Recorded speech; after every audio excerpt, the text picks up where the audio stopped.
Students, जैसा हम पिछले वीडियो में हम लोगों ने देखा था कि एम्पिरिकल फार्मूला और मॉलिक्यूलर फार्मूला को कैसे कैलकुलेट करते हैं, मूलानुपाती सूत्र और अणु सूत्र का जो गणना है वो कैसे करते हैं। तो उसी क्रम में एक और क्वेश्चन हम लोग देखते हैं। एक क्वेश्चन दिया गया है जहाँ पे सोडियम, सल्फ़र, हाइड्रोजन और ऑक्सीजन एक किसी कंपाउंड में, एक किसी यौगिक में क्या है, प्रेजेंट है। अच्छा, सोडियम का जो परसेंटेज है वो 14.31 है, सल्फ़र का 9.97, हाइड्रोजन का 6.22 और ऑक्सीजन का 69.5% उस यौगिक में, उस कंपाउंड में क्या है, प्रेजेंट है। कुछ और इन्फॉर्मेशन दी गई है।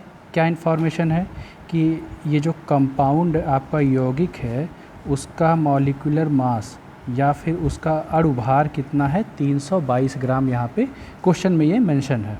ठीक है, एक एडिशनल चीज़ यहाँ पे जोड़ी गई है, एक अतिरिक्त चीज़ यहाँ पे बताई गई है कि इस कंपाउंड में जितने हाइड्रोजन हैं वो क्या हैं, वो वाटर के फॉर्म में प्रेजेंट है, वो जल के रूप में उपस्थित है। मतलब इस कंपाउंड में जितने भी हाइड्रोजन हैं वो H2O फॉर्म में उपस्थित हैं। ठीक है, जल के रूप में उपस्थित हैं। तो सबसे पहले देखिए, कैलकुलेशन हम लोग करते हैं।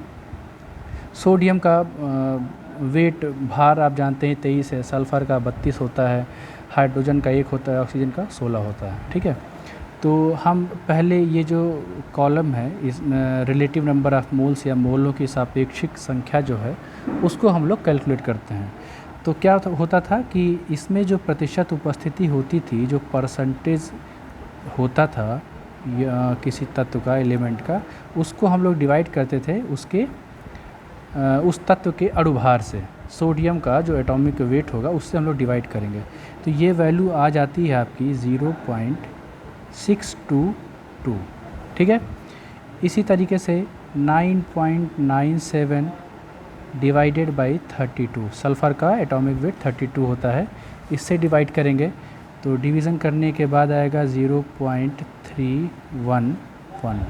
ठीक है, फिर 6.22 जो कि हाइड्रोजन की प्रतिशत उपस्थिति है, हाइड्रोजन का परसेंटेज अबेंडेंस है, उसको 1 से डिवाइड करेंगे, 6.22।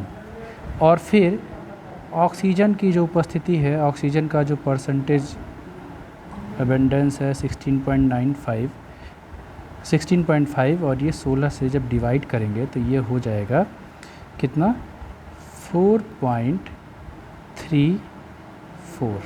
ठीक है, ये हो गया काम, इतना काम हो गया। अब क्या है, इसमें सबसे छोटा नंबर आप सेलेक्ट कर लीजिए, 0.311 सबसे छोटा नंबर है, तो डिवाइड करते हैं। अब 0.622 डिवाइडेड बाई 0.311 कितना हो जाएगा, ये 2 हो जाएगा।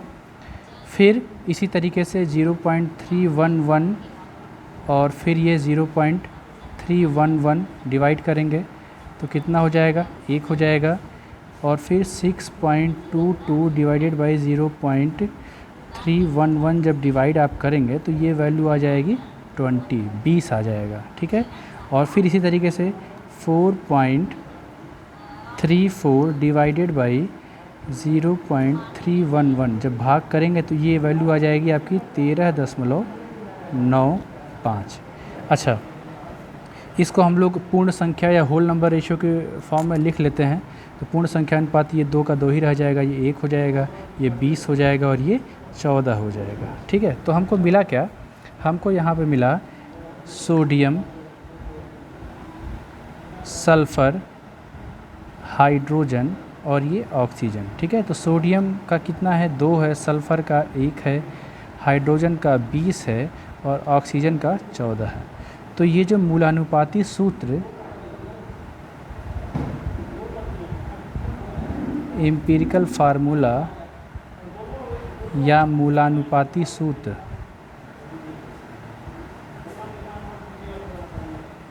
ये जो होगा ये क्या हो जाएगा, Na2SH20O14 ये हो जाएगा। ठीक है, इतना हो गया। अब हमको निकालना क्या है, हमको यहाँ पे कैलकुलेट करना है मॉलिक्यूलर फार्मूला। ठीक है, तो मॉलिक्यूलर फार्मूला कैलकुलेट करने से पहले हम n निकालते हैं, बताया था आपको n निकालते हैं। तो n निकालने के लिए क्या करना होता था, जो आपका अणु भार मॉलिक्यूलर वेट, ठीक है, molecular weight divided by empirical formula wait, Hindi में बोलते हैं अणु भार भागा मूलानुपाती सूत्र भार। तो अणु भार आपको क्वेश्चन में दिया गया है 322 और मूलानुपाती सूत्र भार अगर आप इसका निकाल लें तो आपको ये मिलेगा 322, ठीक है। अब देखते हैं यहाँ पर n की जो वैल्यू आ गई वो क्या हो गई, 1 हो गई, ठीक है। तो आपका जो मॉलिक्यूलर फार्मूला या अणुसूत्र, ये मॉलिक्यूलर फार्मूला